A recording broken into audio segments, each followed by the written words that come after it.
Shalom.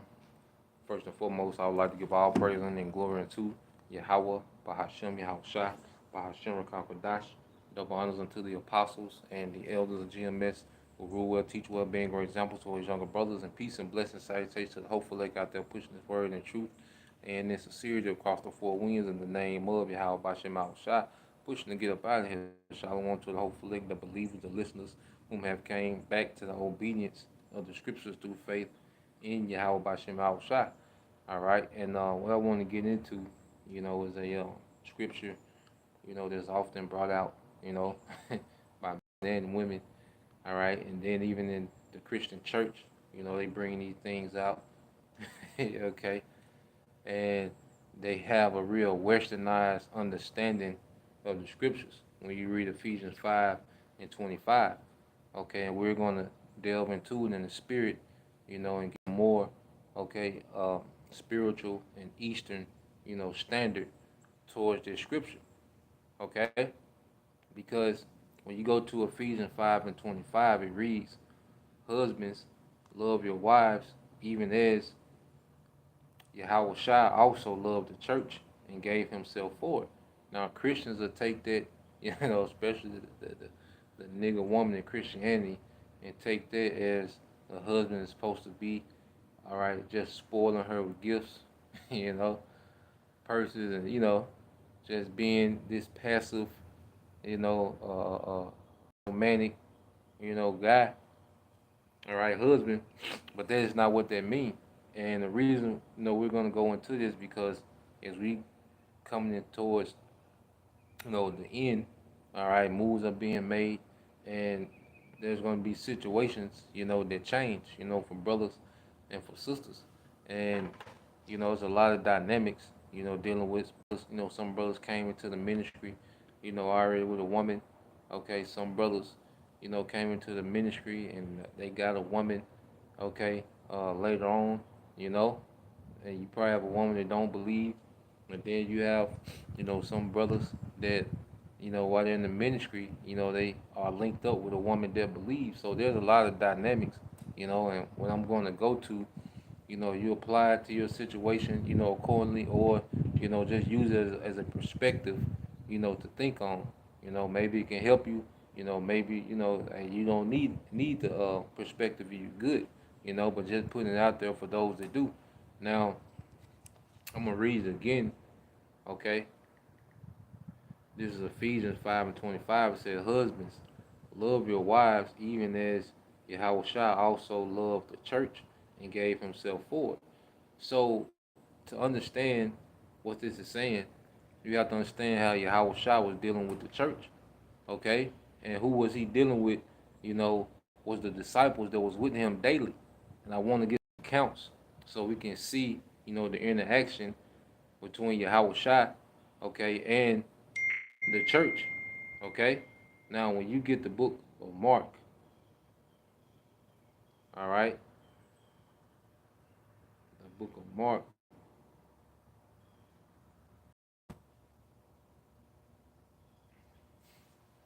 and I start like at 17 and read down in this account, okay? This is Mark, all right, 9 and 17, and it says, and one of the multitude answered and said, Master, I have brought unto thee my son, which have a dumb spirit, and whatsoever he taketh him, he teareth him, and he foameth and gnasheth with his teeth, and pineth away.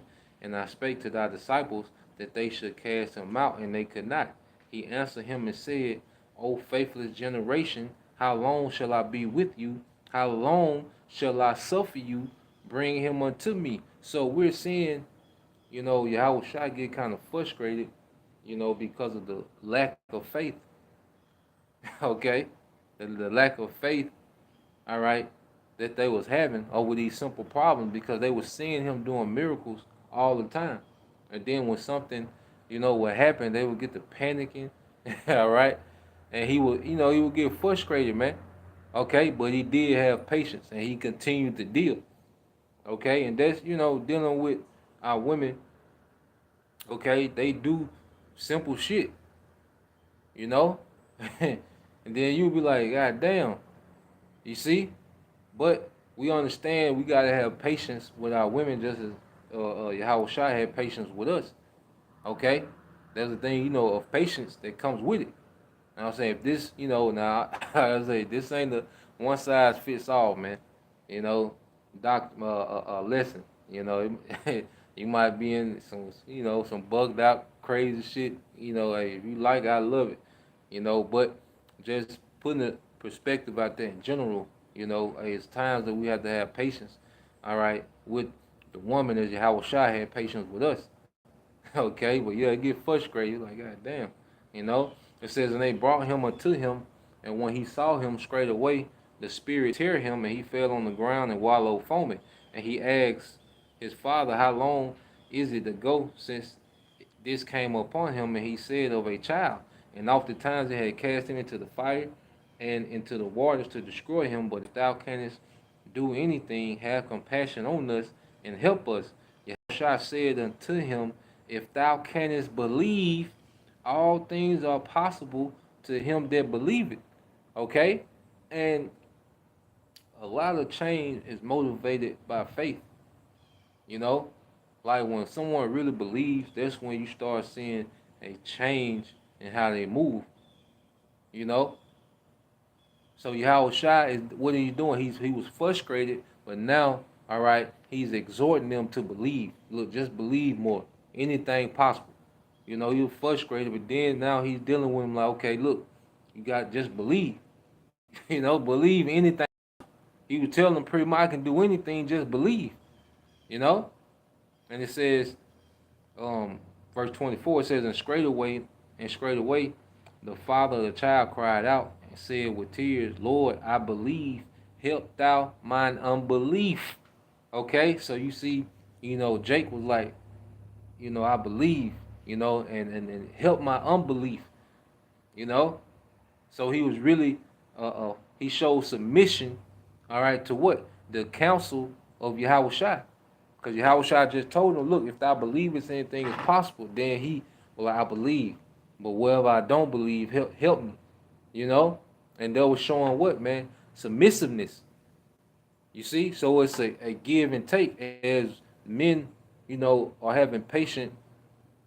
Okay, as brothers are having patience, with their women. Okay? Then the woman has to continue to submit more and more so we can deal. Okay, it's a give and take. Okay? Husband loves your wives as Yahweh Shai love the church, and we're going through that dynamic, man. Okay? It says when Yahweh Shai saw that the people came running together, he rebuked the foul spirit, saying unto him, the dumb and deaf spirit I charge thee, come out of him and enter no more into him. And the spirit cried and rent him sore and came of him, and he was as one dead, insomuch that many said he's dead. Yeah, and see, a lot of times, as sisters are coming, on the brothers, what you have is those demons in the world are now being in close proximity to Yahushua because hey, each brother has a portion of Yahushua upon them. So them worldly demons are beginning to be rebuked. And it said when this demon was rebuked, it was like as if he was one dead. Okay? Why? Because hey, what they represent in the spirit, being dead to this world, that old man dying. Okay? That old nigga woman dying. Okay, when that spirit is removed. You see? Verse 27 said, but Yahushua took him by the hand and lifted him up, and he arose. And when he was come into the house, his disciples asked him privately, why could not we cast him out? And he said unto them, this kind can come forth by nothing but by fasting and praying. Okay? By praying and fasting. So he was telling them, look, it takes you gotta be it's another level to get rid of particular demons. It takes a little more commitment. It takes a little more hands-on to get rid of particular demons, man. Okay? And that's what he was telling the disciples. So you see, how that we're seeing the dynamic that Yahweh Shai had with the disciples, which was the foundation of the church, man. you know, It wasn't just hugs and kisses, man. He was grooming them up. Okay, he was firm. He was firm, but he was patient. He was austere, but he was patient, man. Okay, he understood mercy. We gonna get another account. All right. Now this is I think this is in the book of Luke. Okay.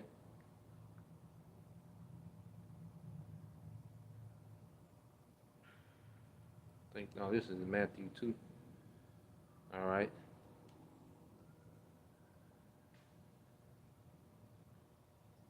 And this is a parable Yahawashi is going into. This is Matthew 18 and 23. Therefore, the kingdom of heaven likened unto a certain king, which would take account of his servants. Okay, and that king is Yahawashi. Okay, and who are his servants? The elect, the men. Okay, and then the women serving the men. Okay, are the servants, man. All right, and it says, and when he had begun to reckon, one was brought unto him which owed him 10,000 talents. But for as much as he had not to pay, his Lord commanded him to be sold, and his wife and children, and all that he had, and payment to be made. Then the servant therefore fell down and worshiped him, saying, Lord, have patience with me, and I will pay thee all. Then the Lord of that servant was moved with compassion and loosed him and forgave him the debt. So you see how Yahawashi, the servant begged for, mercy. Okay? He begged for mercy and he was given mercy. Okay? He asked what? For his Lord to be what? Patient with him. You see? And that's the dynamic of the church and Yahawashi. It was a thing of patience, man. Okay?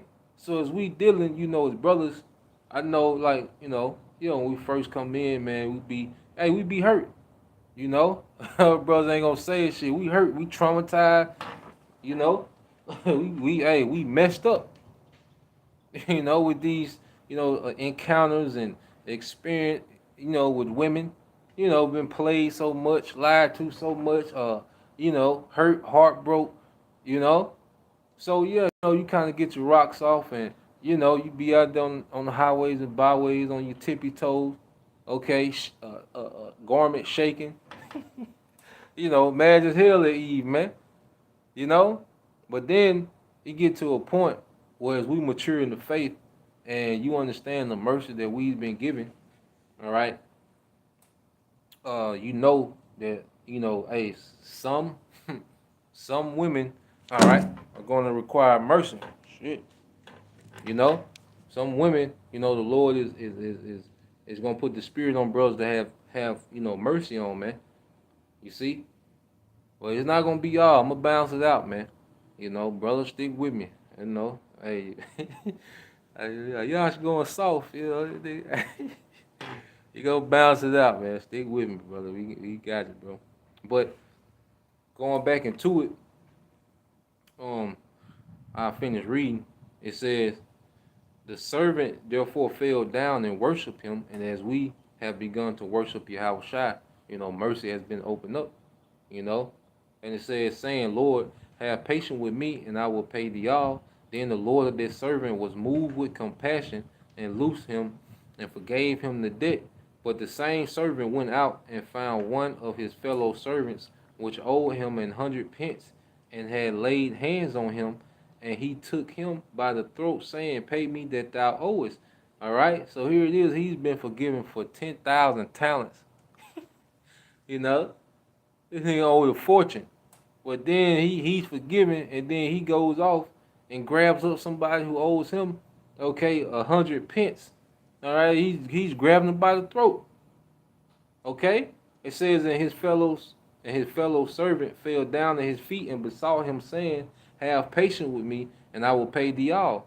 And he would not, but went and cast him into prison till he should pay the debt. Okay, so it's like he's been forgiven of much. But then when it was time for him to show mercy, all right, he was unforgiven. And like I say, this society has traumatized. I get it. I fully get it.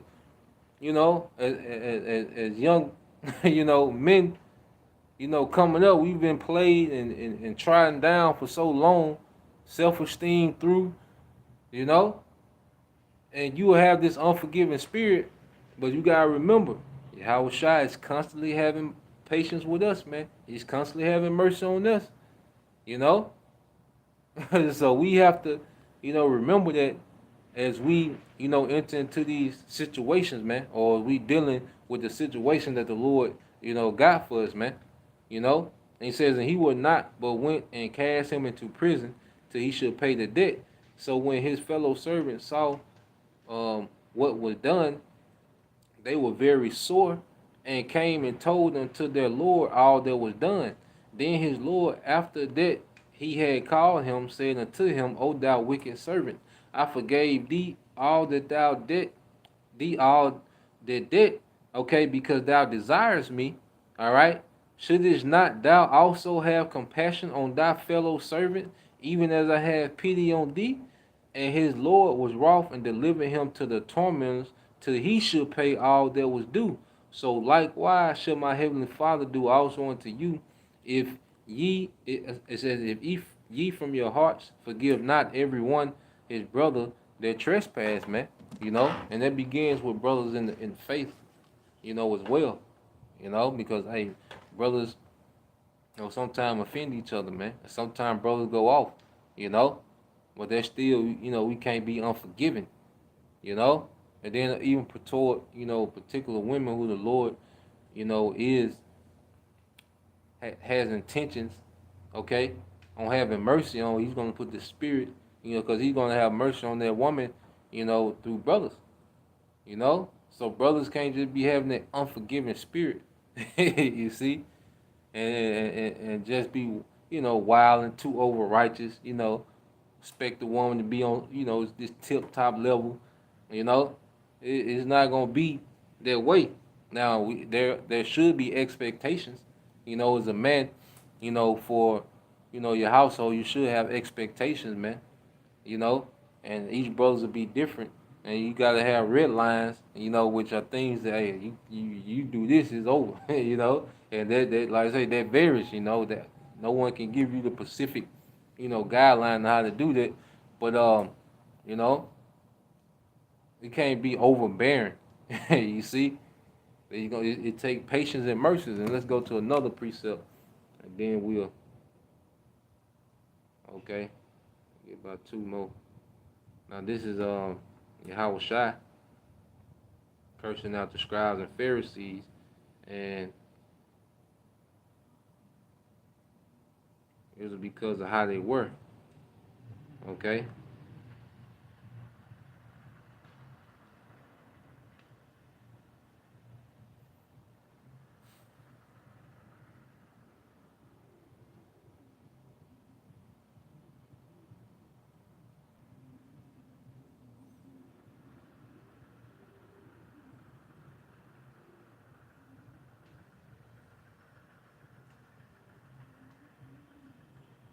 Now when you go to Matthew 23, okay, and this is when Yahweh was going hard on the Pharisees. Now, when you get to the 23rd verse, Matthew 23 and 23, it says, Woe unto you, scribes and Pharisees, hypocrites, for you pay tithe of mint and anise and cumin, and have omitted the weightier matters of the law, judgment, mercy, and faith.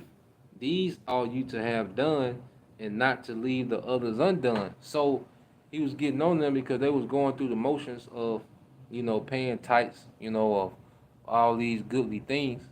Okay, but when it came to mercy and judgment, okay, they didn't have it. And faith, they wasn't showing that. Okay?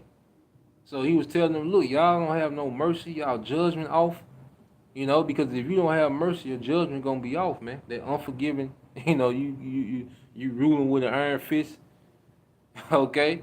This is gonna be for the heathens in the kingdom, man. You can't, have that iron fist mentality, all right, and judgment. You gotta have a balance. Okay? So I'm gonna go here and see, just as the disciples had to be around, Yahushua, Then they was being conditioned and developed. They were seeing things, and then they started being developed. Well, that's why YAHAWASHI, has particular women, following the brothers now, okay, which is the body of YAHAWASHI, okay, because they're being conditioned, they're being groomed, okay, to be compatible, okay, for Israelite man, for a brother, you know. But it's patience and mercy, man. That's why you have some women that have been following for years and years, and they're still being developed till they get to that point, And the Lord gonna do how He gonna do it when He gonna do it, man. Okay, but I want to get this in Jeremiah because I mean this to balance everything all the way out. Okay, you gotta bring the complete balance to it because there's a lot of women,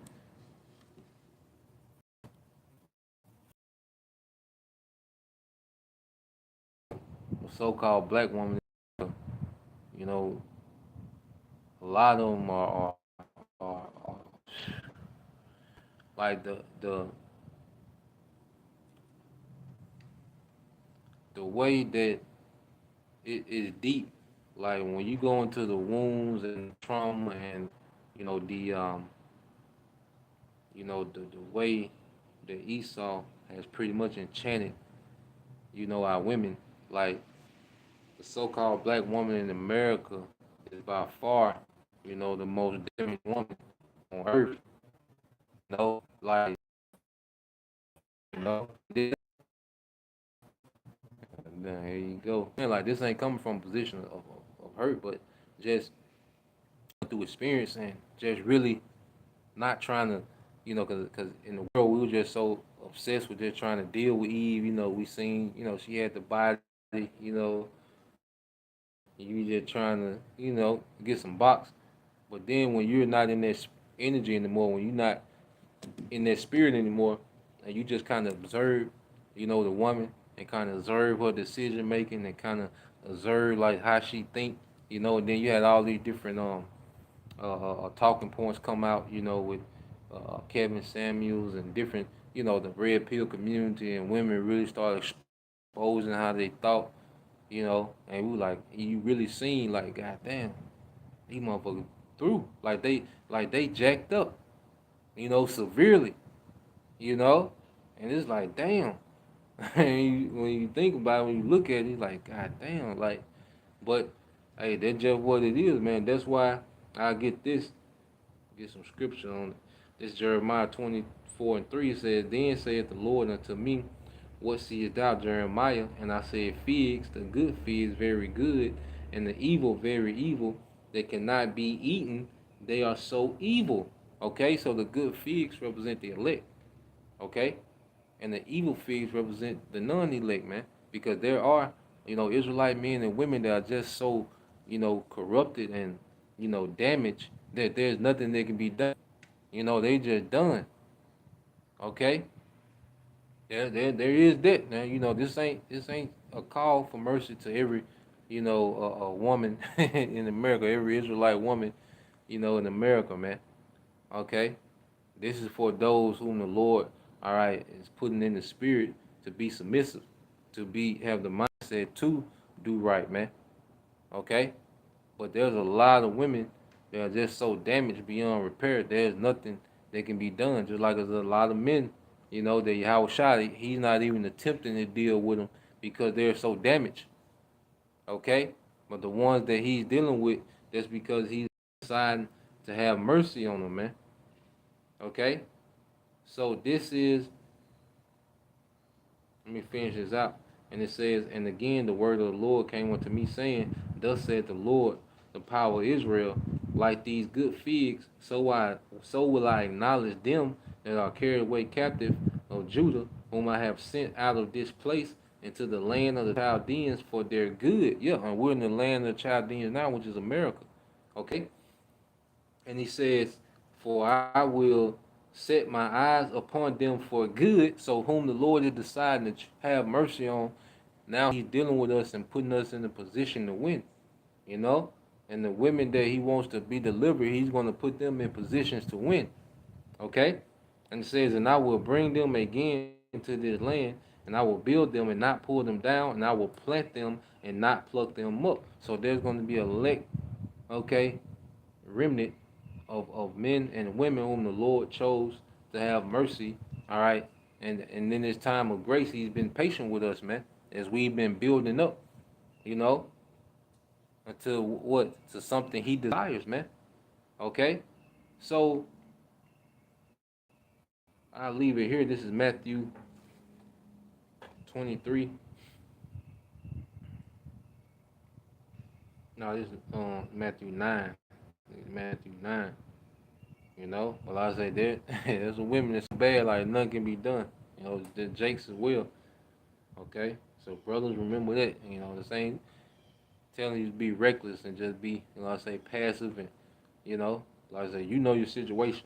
All right. Let's say apply it according to how it fits, you know. This is Matthew 9:36. It says, but when he saw the multitudes,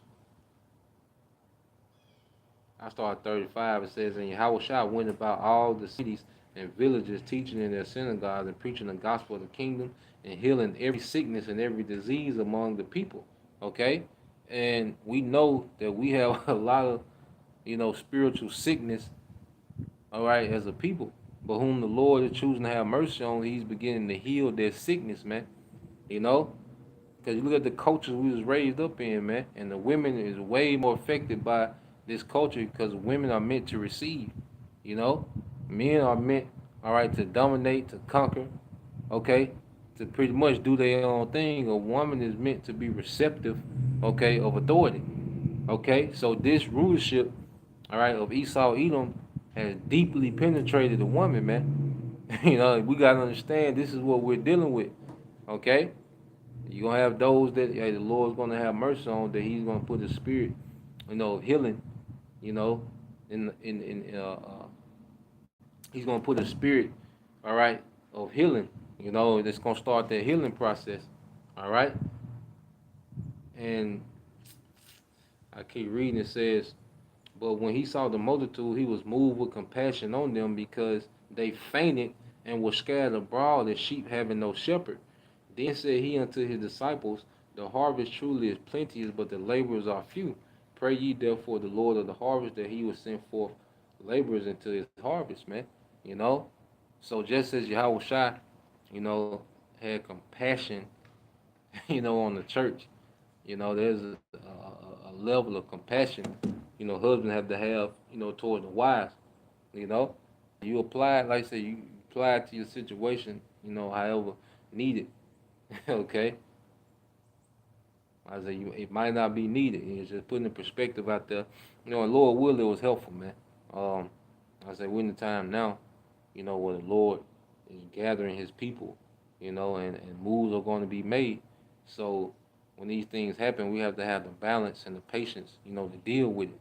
You know, then also have the understanding like, okay, this is unrepairable. You see, like nah, this is too much, you know. We gotta have, you know, the balance and understanding both sides of it, man.